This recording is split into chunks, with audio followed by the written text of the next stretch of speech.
அதிகாரம் 9. அன்றியும் முதலாம் உடன்படிக்கையானது ஆராதனைக்கேற்ற முறைமைகளும் பூமிக்குரிய பரிசுத்த ஸ்தலமும் உடையதாயிருந்தது. எப்படியெனில் ஒரு கூடாரம் உண்டாக்கப்பட்டிருந்தது.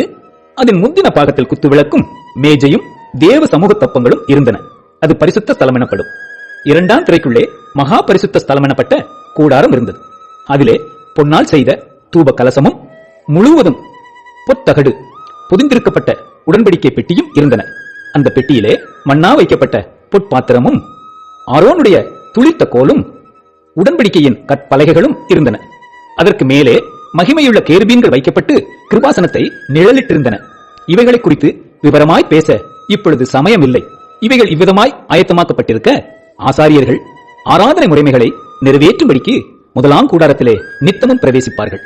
இரண்டாம் கூடாரத்திலே பிரதான ஆசாரியன் மாத்திரம் வருஷத்திற்கு ஒரு தரம் ரத்தத்தோடே பிரவேசித்து அந்த ரத்தத்தை தனக்காகவும் ஜனங்களுடைய தப்பிதங்களுக்காகவும் செலுத்துவான்.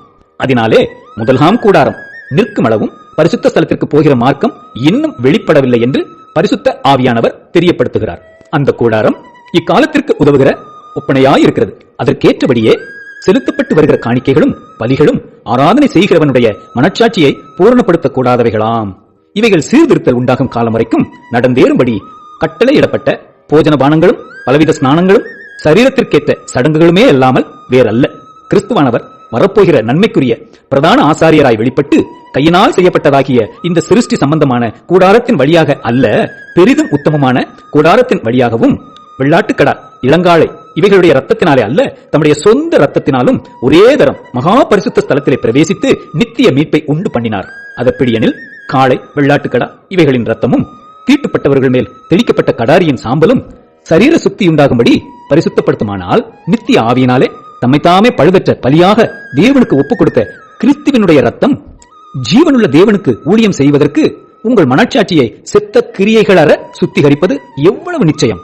ஆகையால் முதலாம் உடன்படிக்கையின் காலத்திலே நடந்த அக்கிரமங்களை நிவர்த்தி செய்யும் பொருட்டு அவர் மரணமடைந்து அழைக்கப்பட்டவர்கள் வாக்குத்தத்தம் பண்ணப்பட்ட நித்திய சுதந்திரத்தை அடைந்து கொள்வதற்காக புது உடன்படிக்கையின் மத்தியஸ்தராய் இருக்கிறார். ஏனென்றால் எங்கே மரண சாசனம் உண்டோ அங்கே அந்த சாசனத்தை எழுதினவனுடைய மரணமும் உண்டாக வேண்டும். வசனம் 17. எப்படியெனில் மரணம் உண்டான பின்பே மரண சாசனம் உறுதிப்படும். அதை எழுதினவன் உயிரோடு இருக்கையில் அதற்கு பலனில்லையே. அந்தப்படி முதலாம் உடன்படிக்கையும் இரத்தமில்லாமல் பிரதிஷ்டை பண்ணப்படவில்லை.